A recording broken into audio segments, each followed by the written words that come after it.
Very sad painful love story. यह कहानी प्यार, दर्द और जीवन के सबक से भरी हुई है। यह एक सच्ची और दिलचस्प कहानी है जो प्यार की असलियत और जीवन की कठोरता को दर्शाती है। इस कहानी में आर्यन नाम का एक लड़का है जो प्रिया नाम की एक लड़की से प्यार करता है। वह उसके पीछे पागलों की तरह घूमता है, लेकिन प्रिया उसके प्यार को नहीं समझती और उसे ठुकरा देती है। आर्यन को बहुत दर्द होता है और वह अपने जीवन के 2 साल बर्बाद कर देता है। कहानी में एक महत्वपूर्ण संदेश है कि प्यार एक तरफा नहीं होना चाहिए और हमें अपने जीवन की जिम्मेदारियों को नहीं भूलना चाहिए।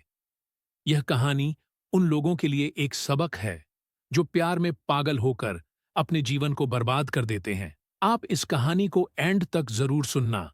मैं अपनी बीए की पढ़ाई पूरी करने के बाद मैं नौकरी की तलाश में अपने गांव के एक दोस्त के साथ दिल्ली के पास नोएडा में आ गया।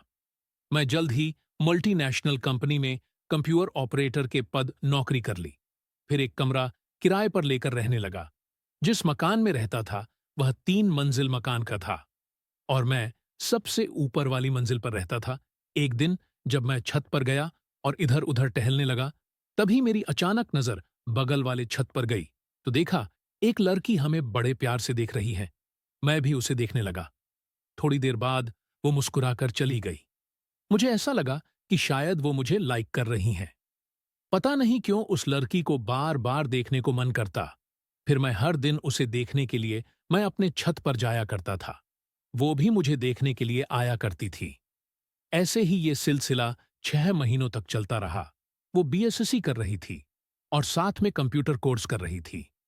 वो शाम को जब अपने कंप्यूटर क्लास से वापस लौटती तो मैं जब भी ड्यूटी से आता उसको एक नजर देखने के लिए मैं उसका रास्ते में जाकर इंतजार किया करता था, लेकिन कभी उससे बात नहीं होती, न बात करने की हमारी हिम्मत होती। मैं उसको इतना चाहने लगा था, हर समय उसकी यादों में खोया रहता था। चाहे दिन हो चाहे रात, हर समय उसका ही चेहरा दिखाई देता। मैं इतना पागल हो चुका था प्रिया के प्यार में, उसको इतना चाहने लगा था। हर समय उसकी यादों में खोया रहता था। चाहे दिन हो चाहे रात, हर समय उसका ही चेहरा दिखाई देता। मैं इतना पागल हो चुका था प्रिया के प्यार में।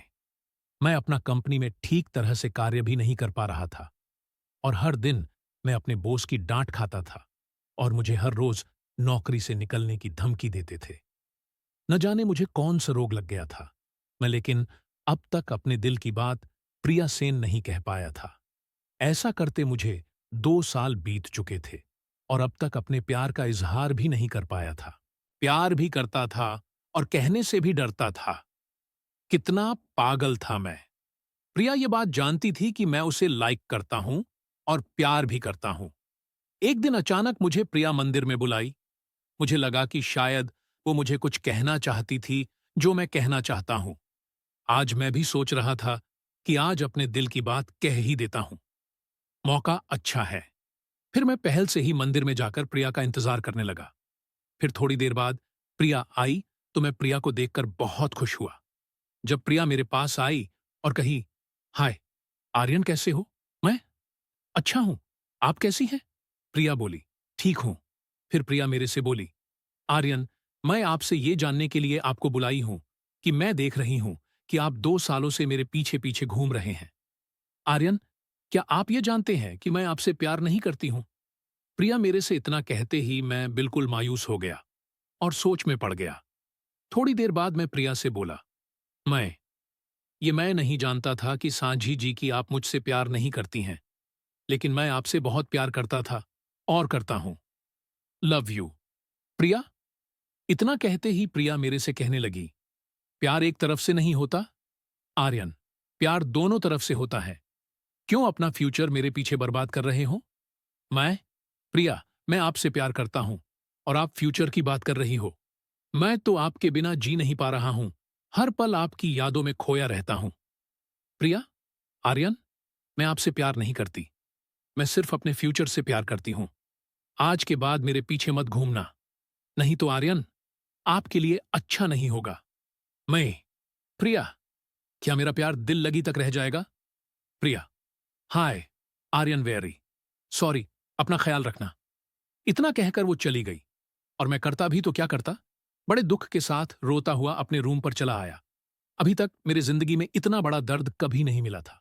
प्रिया मुझसे एक पल में बेवफा हो गई और मुझसे दूर हो गई। दोस्तों, आई लव यू, ये इन 3 शब्द सुनने के लिए अब तक पीछे पीछे घूमता रहा और जरूरत पड़े तो मरने को भी तैयार था। इन 3 शब्दों के लिए उसकी छाया, उसकी धड़कन, उसकी सॉस बनकर उसके पास रहना चाहता था। लेकिन इन्हीं 3 शब्दों के लिए अपना सब कुछ खोकर आज मैं पागल बनकर रह गया हूं।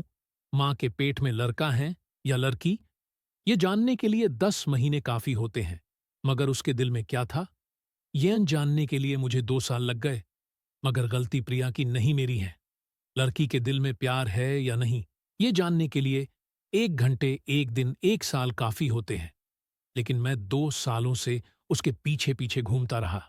कितना था, इन 3 शब्दों के लिए उसकी छाया, उसकी धड़कन, उसकी सांस बनकर उसके पास रहना चाहता था। लेकिन इन्हीं 3 शब्दों के लिए अपना सब कुछ खोकर आज मैं पागल बनकर रह गया हूं। मां के पेट में लड़का है या लड़की, ये जानने के लिए 10 महीने काफी होते हैं, मगर उसके दिल में क्या था, यह जानने के लिए मुझे 2 साल लग गए। मगर गलती प्रिया की नहीं, मेरी है। लड़की के दिल में प्यार है या नहीं, ये जानने के लिए 1 घंटे, 1 दिन, 1 साल काफी होते हैं। लेकिन मैं 2 सालों से उसके पीछे पीछे घूमता रहा। कितना पागल हूं मैं। लेकिन इस पागलपन का शिकार एक अकेला मैं ही नहीं, मेरे जैसे नौजवान लाखों करोड़ों है, जो मुंबई के मरीन ट्रैक में, कोलकाता के पार्क स्टेट में, चेन्नई के मरीना ब्रिज में या दिल्ली के कर्नाट प्लेस में, हर शहर, हर गली में सच्चे प्यार के लिए पागल बनकर घूम रहे हैं। मगर उनके दिल में भरे हुए सच्चे प्यार को कोई लड़की समझती नहीं। प्यार आदमी को पागल बना देता है, खूनी बना देता है, मगर इसी प्यार ने हम जैसे पागल को इंसान बना दिया। जब मुझे प्यार से प्यार था तो वो मुझे बहुत पसंद थी। वैसे भी प्यार के जाने बिना मर जाने से बेहतर है कि हम उस प्यार को जानकर भूल जाएं। दोस्तों, एक आदमी के जीवन में 2 साल काफी होते हैं, जो वक्त पढ़ने के लिए, कुछ बनने के लिए होता है। वो 2 साल मैंने पागलपन में खो दिया। दोस्तों, जो मेरी तरह प्यार में पागल होकर अपनी जिम्मेदारियों को भूल गए हैं, शायद जो बात मेरे दिल से निकली है आप लोगों के दिल में असर कर जाएं। दोस्तों, मुझे ऐसा प्यार नहीं चाहिए। पूरी कहानी सुनने के लिए धन्यवाद। दोस्तों, अगर आपको ऐसी मन को छूने वाली कहानियां पसंद है तो आप यहां क्लिक कर हमारे चैनल से जुड़ सकते हैं, जहां आपको हर दिन एक नई कहानी शेयर की जाती है। चैनल को सब्सक्राइब जरूर करें। धन्यवाद।